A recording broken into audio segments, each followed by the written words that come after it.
So when you're just donating to Abdullah and Hasanat because they're Bengali or something, and you're like, you know what, they're just going to go to the Rohingyan refugee camp and just, do amazing things over there. Answer the questions of people's money.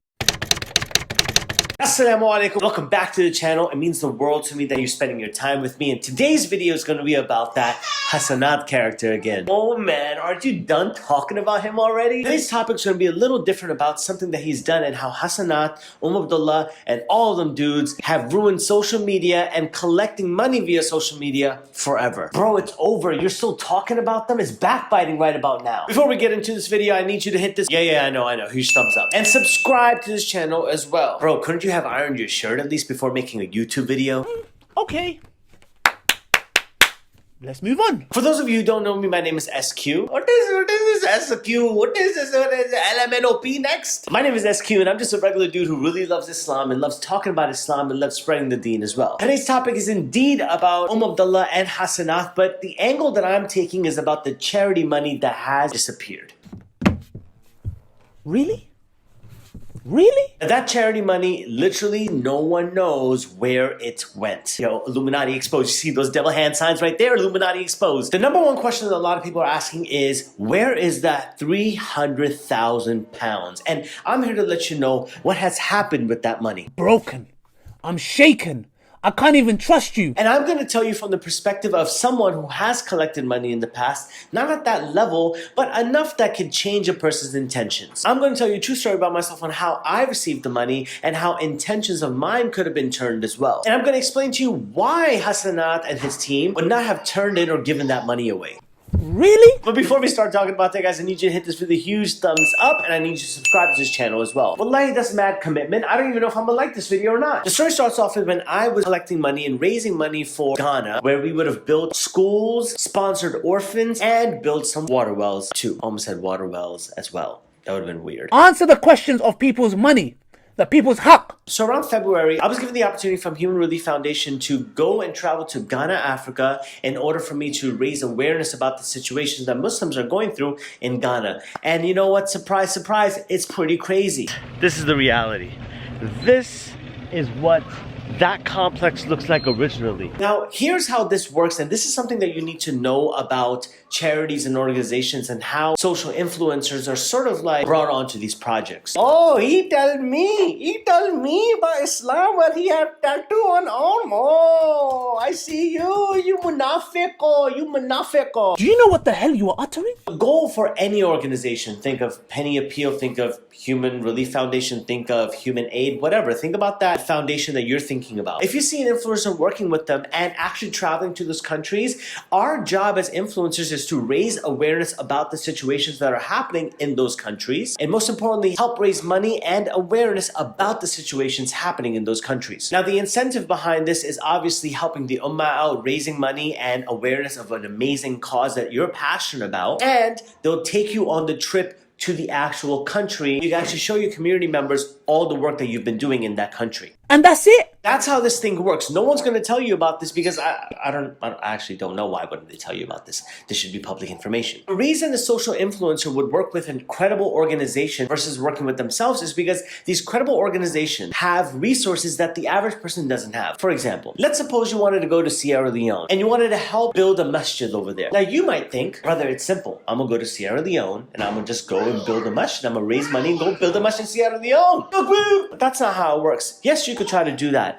but the amount of resources these organizations have, such as contacts, contractors, people who need to dig, people who need to construct, other stuff and other crazy resources that you don't even realize what goes into actually making these projects successful. These organizations have easy access towards those resources, which makes those projects more fruitful and easier to make happen. So the average social influencer can't just say, bro, I'm going to Sierra Leone, I'm gonna just do it all by myself, I don't need no one, I have Allah on my side. Yeah, you have Allah on your side, bro, but at the end of the day, you don't know how to get things done over there. These organizations have contracts with people. They have the ability to contact people. They have the ability, how many times is he going to say ability, bro? And they have the ability to get things done quickly. While I was in Ghana, we had received a donation from another family, and it was to straight up build a borehole for a lifetime supply of water. Wallahi, they received the money the night before around 11 p.m. Really? And by the morning, 8 a.m., they were already boring for that water because organizations have connections. But when you're donating to a regular social influencer who's just like, I'm gonna go change the world and do something crazy, well, then you're not relying on the credibility of the organization. You're relying on the credibility of that social influencer. I know you're 4 minutes into this video and you're already asking yourself, bro, get to the point. Trust me, you need to watch this entire video to make sense of the entire situation. So when you're just donating to Abdullah and Hasanat because they're Bengali or something, and you're like, you know what, they're just gonna go to the Rohingya refugee camp and just, do amazing things over there. Answer the questions of people's money, the people's haqq. Yeah, that's what you think. And I'm not saying they wouldn't. What I'm saying is that even if they wanted to, they wouldn't know what to do about it because they're not working with an organization. Now you're just basically transferring money to them and into their accounts. And you know how that story turned out. Wallahi, this is just backbiting. Why are they still talking about them, bro? So when I went to Ghana, I had asked my community members on Instagram because that's where I have a lot more engagement versus YouTube. That has changed, hasn't it? God, who even watches this dude, bro? When social influencers meet up with these organizations, there usually is a contract or some type of agreement that, hey, we're gonna bring you along with us, but you have to make sure that you raise X amount of money to make this a successful trip. The amount that I was given to raise was $10,000. That was my goal to make. And believe me, I was so worried and afraid to even take this because I can't take such an amana and a responsibility but not deliver. And I was extremely afraid, but alhamdulillah, my community members, meaning you guys, delivered. Under 2 weeks, alhamdulillah, you all were able to raise up to $10,000. Kaboom! And mashallah, I'm super proud of you guys. The way the organizations work is this: they have $10,000 already before I even transfer it to them. So when they see that I have the $10,000, which can buy like a lifetime water supply and sponsor a certain amount of educations for orphans, they're already going to use that money before I even transfer it to them over there. So they're going to use that money, they're going to build a board, they're going to do everything before I actually physically even give them the money. So if you're ever wondering how can people make a change in these countries while they're still asking for money, it's because the organizations actually have money to use in that moment. Now whatever you raise is just basically going to replenish the money that they've already used from their own pockets. Damn, SQ, you just broke down the entire charity game. I know, right? But that's how it works. It's been a mystery for so long, and I think that charity organizations and social influencers need to be more transparent as far as to how these things and combinations work so that everyone is relying on more transparency. So I was able to raise the money. Alhamdulillah, we went over there, we built some boards, we sponsored some orphans, we did some great things with that money, guys. It was an amazing experience.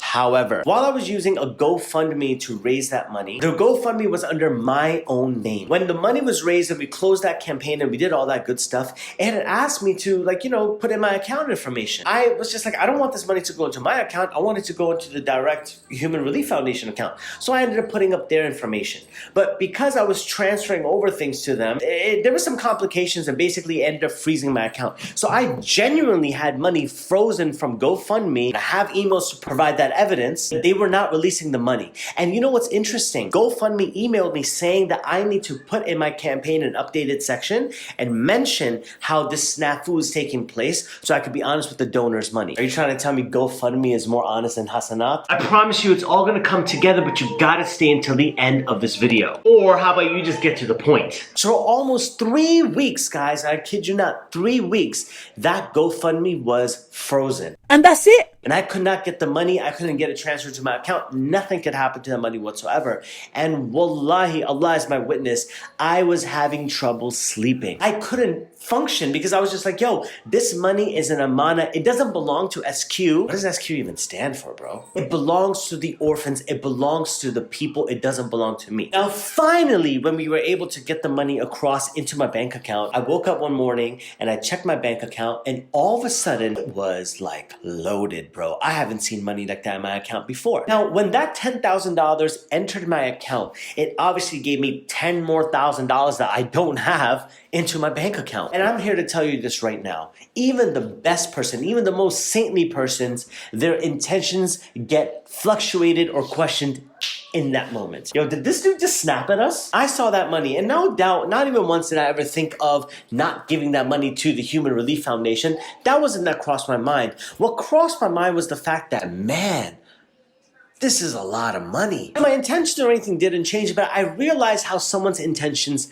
can change. Do you know what the hell you are uttering? When all of a sudden, 300,000 pounds enters your bank account, even the best of people will question what they're gonna do with that money. Yo, everybody just wants views. They're just talking about these guys because they just want views. Look, I'm just telling you what it is. I'm just being honest with you. When money enters your account, immediately the shaitan is gonna whisper to you and make you think that you should maybe keep that money or maybe do something dodgy with it. Alhamdulillah, I didn't. Because no matter how much money I have, it's not worth my akhirah. And this is what was on my mind. I was thinking that, yo, I need to bank wire them this money immediately and get rid of this money.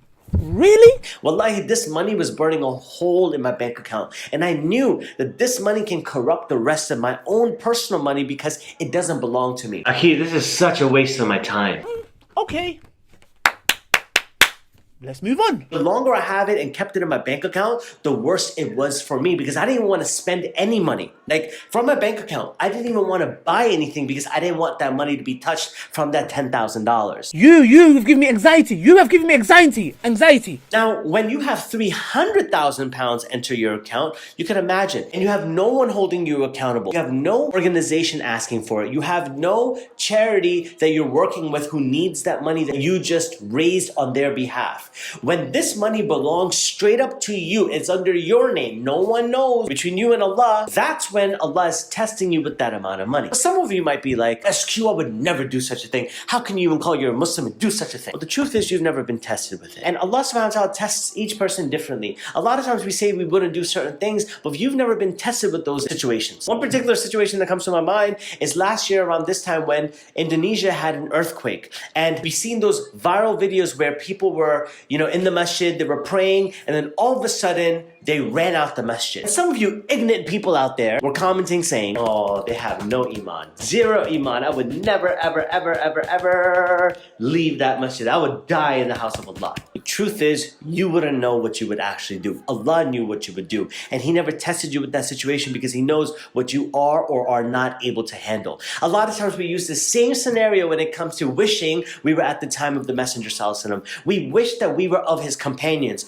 But the truth is this, could have been amongst 4 people. We always think we would have been the companions or we would have been the Ansar. But what you're not considering is the fact that you could have been of the Quraysh. You could have been of the hypocrites. The truth is that Allah subhanahu wa ta'ala knows what we are capable of and qualified of passing those tests. So let's not wish more tests upon ourselves than we can actually even handle. Now, the reason I'm mentioning this to you guys is because now that this is all out in the open and we know that they have stolen the money of the Muslims and the money for those Rohingya refugee camps, a lot of people are hesitant to donate money to other influencers who are raising for real credible organizations. A lot of you have lost trust in the entire process of donations because of those scam artists. Answer the questions of people's money, the people's haqq. Recently, I was doing a campaign for Sudan and where we were raising money for medical supplies, partnering and teaming up with UM Relief to raise money for Sudan. So many people that would usually just donate questioned me. They questioned SQ. Why is he talking to himself in third person? If the charity is legit, if the charity is credible. Now, number one is this, you did the right thing.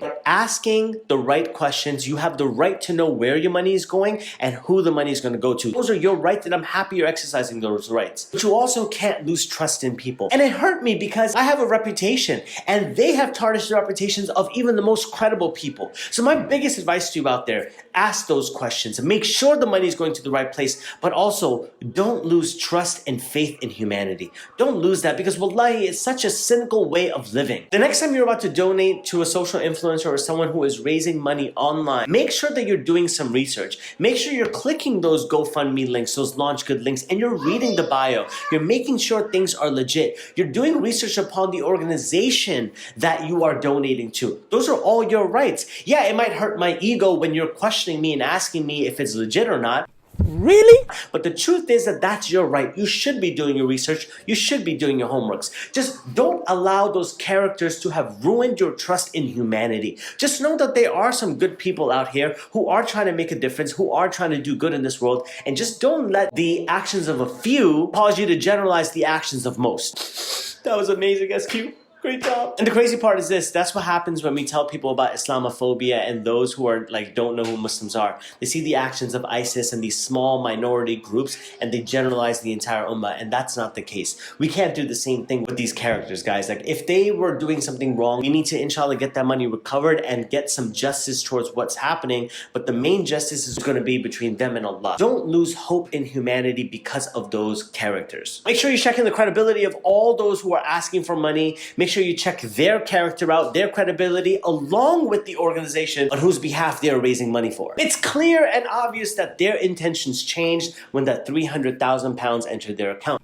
Really? For someone who has had a third of 1% of what they raise, I can attest to you to the fact that a person's intentions can fluctuate and change like the seasons actually. The shaitan is near us, the shaitan is always whispering to us, and he's always trying to distract us from the truth. He's always trying to distract us from doing the right thing, and even the best of people could be influenced and make a bad decision. But their decisions weren't just bad, they were actually very criminal. And on top of that, they were posing as Muslims when they actually had left Islam in an agnostic form for quite some time. Oh, is that why he's wearing the topi, so you can prove that he's a Muslim? Well, that was my video, guys, and that was my analysis on charity. My biggest advice to you guys, please, while you're going away from this video, is please, please, please do not lose trust in humanity and those who are actually trying to make a difference in this world. I love you all for the sake of Allah. Make sure that you hit this video with a huge thumbs up. How many times are you gonna keep asking for a thumbs up, bro? And do not forget to subscribe to this channel as well. I love you all for the sake of Allah. And until next time, I'm out.